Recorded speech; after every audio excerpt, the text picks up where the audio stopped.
प्रणाम दोस्तों। सर्दियों का मौसम है और सर्दियों में भी कोहरा अपने प्रचंड वेग पर है। और कोहरे में अक्सर एक बीमारी जिसका नाम है श्वास यानी कि अस्थमा बहुत तेजी से लोगों को परेशान करता है। और जिस जगह पोल्यूशन बहुत ज्यादा होता हो वहां पर जो व्यक्ति अस्थमा से पीड़ित ना हो वह भी अस्थमेटिक प्रॉब्लम गेन करने लगता है।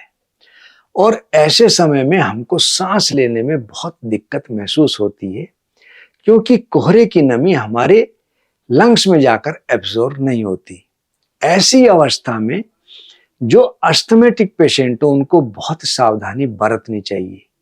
वैसे तो ये किसी भी उम्र में किसी को भी क्लिक कर सकती है, लेकिन आज के समय में युवाओं को यह बीमारी बहुत तेजी से क्लिक कर रही है। और कोरोना के बाद हमारे लंग्स कमजोर हुए, उनकी एफिशिएंसी कम हुई, तब यह बीमारी बहुत तेजी से बढ़ती है।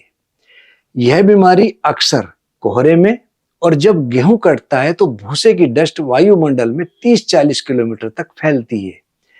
तब यह बीमारी बहुत तेजी से लोगों को परेशान करती है। और जब आम का बोर आता है तब भी यह बीमारी बहुत तेजी से बढ़ती है।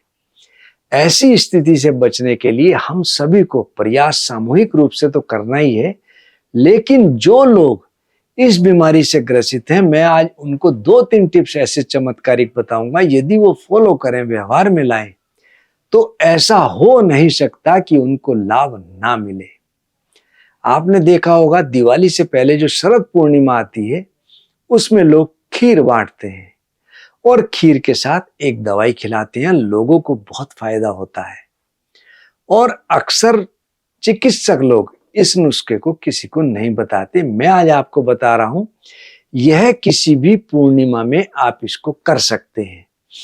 और शरद पूर्णिमा पे यह प्रयोग बहुत ही अच्छा है। बाकी साल की जितनी भी पूर्णिमा है आप उसमें भी इसको प्रयोग को करके देखें, लेकिन उस पूर्णिमा में ग्रहण नहीं होना चाहिए। यदि ग्रहण है तो इस प्रयोग को बिल्कुल ना करें। समाज में, हमारे देश में पीपल का पेड़ हर जगह व्याप्त है, हर जगह मिल जाता है। और पीपल के इतने गुण हैं, यदि मैं आपको गुण बताऊं तो आप कहेंगे कि वाकई में जो हम कहते हैं कि इसके ऊपर देवताओं का वास रहता है, बिल्कुल सत्य है। और अस्थमेटिक प्रॉब्लम वाले के लिए तो पीपल का पेड़ किसी वरदान से कम नहीं है। कोई पुराना पीपल का पेड़ हो जिसकी दाढ़ी लटक रही हो, आप उस दाढ़ी को उतार लें और उसकी छाल का चूर्ण तैयार कर लें, उसको सुखा करके, और साथ ही साथ उसकी छाल आप 1.5 ग्राम रख लें और इसकी छाल को किसी हांडी के अंदर रखकर फूंक लें। उसकी राख भी हमको 1.5 ग्राम लेनी है, यानी कि 1.5 ग्राम पीपल की दाढ़ी का चूर्ण और 1.5 ग्राम उसका राख। और आप पूर्णिमा वाले दिन गाय के दूध में खीर बनाएं चावल डाल करके, और खीर बना करके चंद्रमा की रोशनी में रख दें। रात्रि को 12 बजे इस खीर को उठा लें। आप देखें कि इस खीर के ऊपर हमको कांच या कपड़ा बांधना चाहिए जिससे ये खराब ना हो, धूल मिट्टी ना गिरे और इसको कोई ना छेड़े।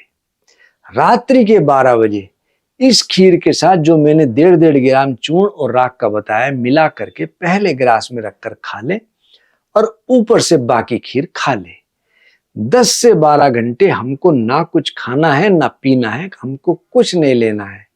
हमारी नाक से लेकर लंग्स तक पूरा रेस्पिरेटरी सिस्टम जो है रिपेयर होने लगता है। जहां कहीं भी इंफेक्शन होगा तो इस प्रयोग से यह हमको प्रयोग बहुत लाभ देने लगता है।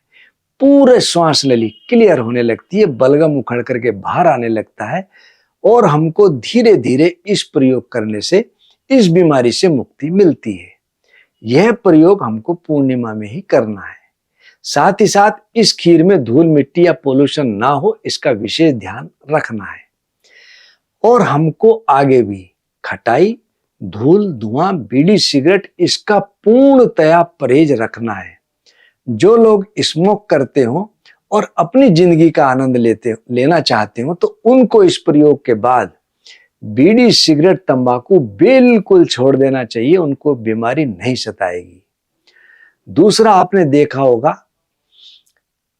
अपामार्ग, जिसको चिड़चिटा भी कहते हैं, और हर जगह जहां झाड़ियां होती हैं आराम से मिल जाता है। पहले आपने देखा होगा बचपन में इसके जो कांटेदार वो आते थे फल, उसको हम एक दूसरे पे मारते थे, फेंकते थे, वो चिपक जाते थे, उसको कहते थे कुत्ता। इस चिड़चिटे को आप पूरा उखाड़ कर धोकर रख लें और उसको पूरा सुखा लें। सुखाने के बाद इसको हांडी में रख करके फूंक लें तो इसकी राख बन जाएगी। इसकी राख हम 2 रत्ती से 4 रत्ती तक, आधी ग्राम तक शहद के साथ चाटें अपने शरीर आयु बल के हिसाब से, तो हमको बहुत लाभ मिलता है। आपने देखा होगा सड़क के किनारे बासा खड़ा रहता है, बासा जिसको अड़ूसा भी कहते हैं, और अड़ूसा की काले बासे को, इसकी भी राख यदि हम, जैसे मैंने बताया था, सुखा करके इसको फूंक ले, इसकी राख भी हमको बहुत लाभ देती है। अक्सर आपने देखा होगा साधु महाराज या सड़क के किनारे बहुत से लोग बैठे रहते हैं, धुनी रमाई होती है, उनकी राख किसी किसी खांसी वाले को देते हैं तो बहुत ज्यादा लाभ होता है। नाम तो बाबा जी का होता है कि चमत्कार मिल गया, लेकिन उस राख को हम ये नहीं सोचते कि राख क्या है। वह राख सिर्फ चिड़चिटा और बासे की ही होती है। चिड़चिटा हम विशेष समय पर उखाड़कर संधान करके इससे हम दवा बनाते हैं, स्वशांतक वटी। और इस श्वासांतक वटी के सेवन से बहुत लोगों का, जिनका सांस फूलता हो, लंग्स की एफिशिएंसी कम हो गई हो, या लंग्स में फाइब्रोसिस हो रहा हो, बलगम निकलता ना हो, इससे बहुत लाभ मिलता है। और इसी प्रकार बासे की चटनी का नाम है व्रत वासावले। वासावले भी जो व्यक्ति प्रयोग करता हो, कैसी भी खांसी हो, ट्यूबरक्लोसिस में भी यह बहुत अच्छा लाभ देती है। हम इस प्रयोग को करके देखें तो हमको बहुत लाभ मिलता है। और आयुर्वेद की एक विशेष चटनी जिसका नाम है शीतोपलादी, वैसे तो चूर्ण है लेकिन इसको चटनी भी कहते हैं, और किसी अच्छी प्रमाणिक फार्मेसी से लें या आप इसको खुद बनाएं। इसके अंदर सिर्फ 5 ही चीजें, सी, मिश्री, तो यानी कि तवासीर, बंसलोचन। बंसलोचन मार्केट में नकली बहुत है, हमको असली बंसलोचन लेना है। असली बंसलोचन 1,500 से 2,000 के बीच में है, और नकली बंसलोचन यानी कि कैल्शियम सिलिकेट जो मुश्किल से 100-150 रुपए किलो है। अधिकतर फार्मेसियां इसमें यही मिलाती हैं, तो हमको किसी प्रमाणिक फार्मेसी का ही बंसलोचन वाली शीतोपलादी लेनी है या खुद बनाए। पै यानी कि पीपली, ला यानी कि छोटी इलायची, दी यानी कि दालचीनी। 16, 8, 4, 2, 1 ये इसका रेशो है। इस रेशो में लेकर के यदि हम इस चूर्ण को तैयार करें तो बनती है शीतोपलादी चूर्ण, और शहद से मिलाकर चाटे तो बनती है शीतोपलादी चटनी। 1 ग्राम तक हम शहद के साथ लें या गर्म पानी के साथ लें, हर प्रकार की खांसी में, श्वास में हमको बहुत लाभ मिलता है। बच्चे हों, बूढ़े हों, जवान हो, स्त्री हो, कुमारी हो, बुजुर्ग हो या सगर्भा हो, प्रेग्नेंट हो, यह प्रयोग उनके लिए निर्दोष है। कोई भी किसी भी अवस्था में इस शीतोपलादी चूर्ण को ले सकता है और निश्चित रूप से उसको लाभ मिलता है। कभी कभी हमारा सांस इसलिए भी फूलता है कि पेट में हमारे कीड़े हो जाएं या हमारे स्नोफिल काउंट बहुत बढ़ जाएं। ऐसी अवस्था में यदि हम गर्म दूध में गरम गरम जलेबी डाल करके खाएं और उसको, दूध को ऊपर से पी लें, तो हमारा पाचन तंत्र तो मजबूत होता ही है, स्नोफिल काउंट भी कम होते हैं, और खांसी और श्वास का जो वेग है उसमें भी हमको बहुत लाभ मिलता है। दोस्तों, हम आपको नित नई जानकारियां देते रहते हैं, और हमारा YouTube जो आदर्श आयुर्वेदिक के नाम से है, आप उसको जरूर फॉलो करें, सब्सक्राइब करें और करवाएं।